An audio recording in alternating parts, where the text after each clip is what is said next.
So at the end of every week, I try to do a little bit of Bible talk because it's a little bit inspirational going into the weekend. Since we are talking about socialism and property rights, there's been a weird idea in a lot of philosophy, a lot of Western philosophy, going all the way back. And not only Western philosophy globally, that private property is an evil. Right? If you read Rousseau, the idea is that everybody lived free, and the first person who put up a fence had somehow sinned against original creation.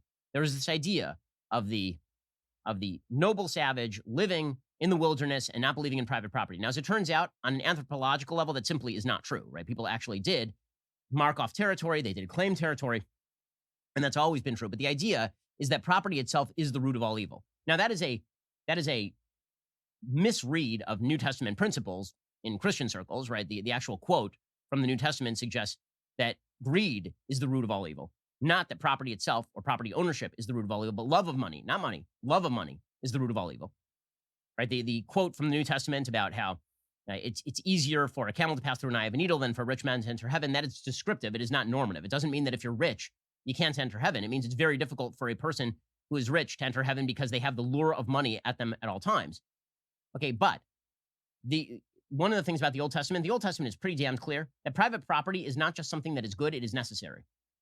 That there is something endemic to human nature that claims property. That property is something we have to recognize as something inherent. It is not, in fact, a social construct. It is not something that human beings placed on each other as a method of exploitation.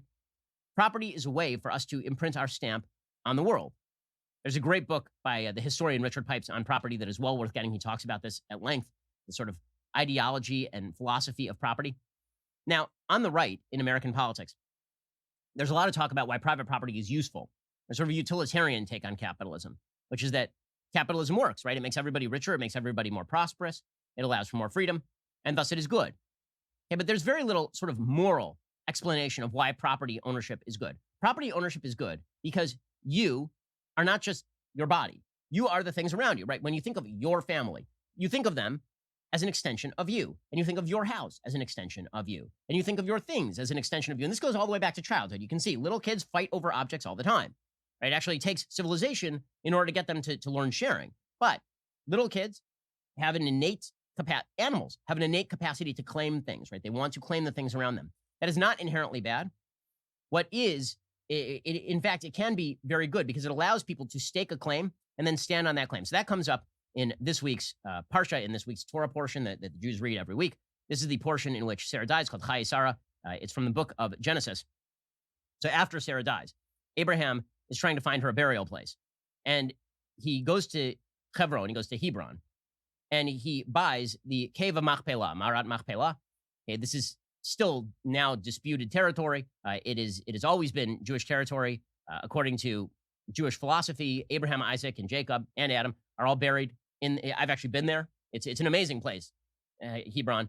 It is in Judea and Samaria. It has been made somewhat dangerous by the fact that there are a lot of terrorists who have tried to attack this particular area.